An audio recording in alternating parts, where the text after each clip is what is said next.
第43届行政院文化奖今日举办颁奖典礼，得着奖人有对日本时代到现代诗人林兴泰，也有注心推动建筑文化资产保存概念的成功大学建筑系名誉教授布条庆，也有摄影家黄吉忠。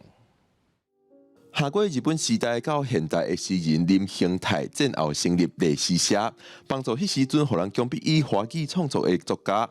林兴泰去年9月过身，即阵着第43届行政院文化奖，由伊的查某囝台湾文学馆馆长林金力领奖。虽然战后林兴泰也敢若会当用华语创作，但是林金力讲，日语甲台语也是因老爸上熟悉的语言。所以差不多甲80年代的时阵，伊当阵就开始，伊当阵佫无标准化，所以伊就开始用台文来写。台湾建筑文化资产保存概念，这几年开始受重视。成功大学建筑系名誉教授布条庆是重要推手。1983年，伊为美国返来，发现社会无重视文字保存，互伊落决心注心推测文字保存概念。迄个台北的林安泰古厝，即迄阵本来徛伫迄个敦化南路顶悬，因为要拓宽即个敦化南路，所以甲拆掉，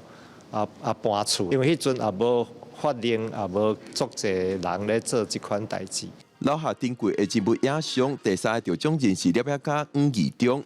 黄义中的摄影作品以人物纪实为主，记录地方百姓甲土地之间的关系。透过伊的镜头，大众会当用新的角度认识台湾这片土地。你幸运的能够拿起相机来都拍到一些